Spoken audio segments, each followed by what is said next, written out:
Hello guys, नमस्ते जी, अस्सलाम वालेकुम, सत श्री अकाल। मैं चीनी शर्मा आप सबका स्वागत करती हूँ अपने चैनल चीनी रिएक्ट्स में।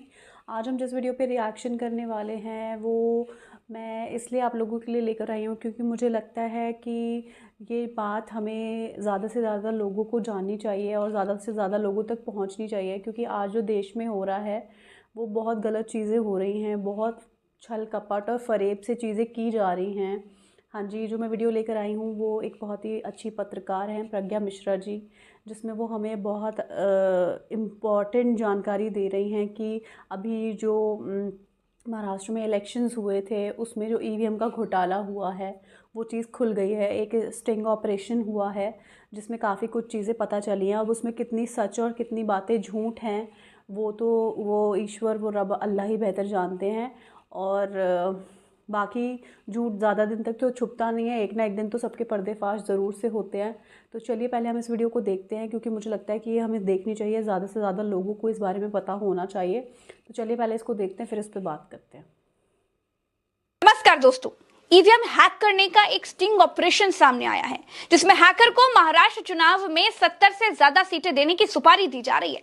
हैकर कह रहा है कि उसके पास 288 सीटों का एक्सेस है, 63 सीटों पर सौदा हो जाता है, 52 से 53 करोड़ रुपए हर सीट पर रेट तक तय हो जाता है। दोस्तों, सोशल मीडिया पर यह वीडियो बहुत ज्यादा वायरल है। कहा जा रहा है कि यह स्टिंग ऑपरेशन आज तक के चैनल मुंबई तक ने किया है। हम इसकी पुष्टि नहीं करते, लेकिन ये आपको सुनना बेहद जरूरी है कि ईवीएम हैक करने के लिए क्या बातें हो रही हैं। वीडियो कॉल में एक तरफ ईवीएम हैकर है, दूसरी तरफ दो लोग हैं। अब इन तीनों लोगों में क्या बातें हो रही हैं, कैसे हैक होगा ईवीएम, कितना पैसा लगेगा, कितनी सीट होगी, सुनिए। 15-975-2600. नहीं इधर I frame on, I am receiving the call. Okay,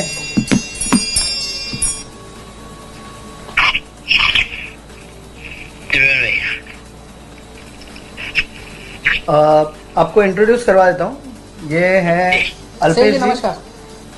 Alpesh जी हैं ये हमारे। इनका आपको पता होगा, इनके पास 102 सीट्स इनको दी गई है। 75 इनको करवाना है। 75 कितना हो पाएगा, मतलब आपको क्या लगता है? The number is between 60 to 75. We'll give you definite digit once we finalize this. 63 होंगे आपके यहाँ। 63 आप बोल रहे हो कि कंफर्म हो जाएगा? हाँ, 63 कंफर्म होगा। बट 63 जो हम नाम देंगे वही ना? आप दे दो नाम। 105 में से मेरे पास 63 स्ट्रेट आउट एक्सेस है, लेकिन मेरे को वीवीपैट की मशीन की डिटेल्स चाहिए। तो आप 63 कौन से वो बता सकते हैं, ताकि हम उसमें से फिर अपना जो होगा वो निकाल के आपको ये कर देंगे। वो 63 कौन से सीट्स हैं? 63 मेरे पास एक्सेस तो पूरे 281 का है।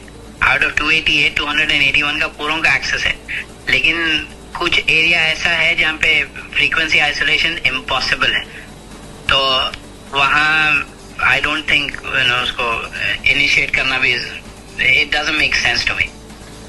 सो इसका अगर 63 करते हैं तो 63 का क्या हमको ये बैठ जाएगा खर्चा? एस्टिमेटेड कॉस्ट क्या होगा? देखिए, फिलहाल SS7 का टर्मिनल एक्सेस जो अभी राइट नाउ का आज के यानी 15 तक का लॉक इन है, वो पड़ रहा है करीब 6,72,000 चेंज में पड़ रहा है। 6,72,000 US dollar. 6,72,000। Okay, this is in rupee और dollar? This is in rupees? नहीं, ये US डॉलर में पड़ रहा है।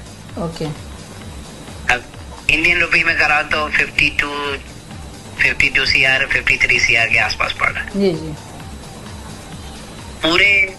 अगर पूरा क्लीन स्वीप मारना है तो you just need to increase the bandwidth, that's it. $120,000 extra पड़ेगा, plus I need people on ground, that's it. How many people? आपने हमसे 20 लोग मांगे थे। 60 to 64 लोग चाहिए होंगे मेरे। 60 to 64 मतलब इनका क्या रोल होगा, या ये किस लिए, आप कैसे आपको हेल्प कर सकेंगे? Isolate the signal. ओके। अब इंडिया में 2G नेटवर्क नहीं रहा, सारे 4G 5G पे है, तो 2G नेटवर्क को आइसोलेट करने के लिए I need frequency between 102 and 150। तो ये लोग हम तो आपको देंगे या आपके रहेंगे? हाँ, ये 60 to 64 पीपल आप लेंगे, चूज करेंगे, आपके रहेंगे या हम आपको प्रोवाइड करें? उसमें कुछ नहीं है। I need someone to carry a phone and access the application, a particular application which will scan the area and come up with that, okay, which frequency which we can isolate। एक frequency police का radio use करता है, walkie talkie का जो network है, और उसी के लगभग वही शॉर्टवेव के ड्यूरेशन में ईवीएम की फ्रीक्वेंसी मैच होती है। तो I need to isolate that के ओके किसी के साथ इंटरसेप्ट ना हो जाए। तो उसके लिए मेरे को आइसोलेट करने के लिए I need to scan the frequency. आपको ईवीएम की क्या डिटेल्स चाहिए एग्जैक्टली? ईवीएम की एग्जैक्टली क्या डिटेल्स चाहिए आपको? मैं तो प्रोवाइड करवाता हूँ। रैंडमाइजेशन के बाद कंट्रोल यूनिट, बैलेट यूनिट और वीवीपैट कौन सी पोलिंग स्टेशन पे जाएगा, वो एक पीडीएफ में आता है। और उसके सीक्वेंस भी होता है। देखिए, ईवीएम सबसे बड़ा जो चैलेंज है कैंडिडेट सीक्वेंस आइडेंटिफिकेशन नंबर। हर पार्टी का एक यानी नेशनल पार्टी है, जैसे अब कांग्रेस है तो कांग्रेस का सीक्वेंस शुरू होता है INNP से शुरू होता है, बीजेपी का INBP से शुरू होता है, रीजनल पार्टी है तो रीजनल पार्टी का अलग शुरू होता है। तो हर कैंडिडेट का उसके साथ सीक्वेंस जुड़ता है। कोई पोलिंग बूथ पे, यानी मान लीजिए 300 पोलिंग बूथ है, 300 पोलिंग बूथ में 50 पोलिंग बूथ पे वो कैंडिडेट 1 पे कांग्रेस रहेगा, 50 पोलिंग बूथ पे कैंडिडेट 2 कांग्रेस पे रहेगा। तो ये सीक्वेंस जो अलग हो रहा है, उससे दिक्कत ये आती है कि अगर मैं कैंडिडेट एक के ऊपर ही पूरा मारूं, और अगर एक कैंडिडेट के ऊपर अगर कांग्रेस 50 जगह है, 100 जगह नहीं है, समझ गया, तो मेरे हाथ से जो है बीजेपी जीत जाएगी। समझ गया। तो ये चाहता मैं, अगर मेरे पास वीवीपैट की डिटेल्स है तो ओके, आई नो कि भाई ये वीवीपैट के अंदर बिट सीक्वेंस कौन सा है, कौन से बटन के ऊपर कौन से कैंडिडेट का सिंबल लगा हुआ है, मुझे ये पता चल जाता है। At least I can read that. So मेरे को एग्जैक्टली वो फाइल रैंडमाइजेशन के बाद जो रिटर्निंग ऑफिसर से आप पूछो, रिटर्निंग ऑफिसर दे देता है। ये तो मुझे वो फाइल डिटेल्स मिलने के बाद फिर आप किस तरह से करेंगे? इलेक्शन वोटिंग के दिन ही होगा या कैसे होगा और किस तरीके से होगा?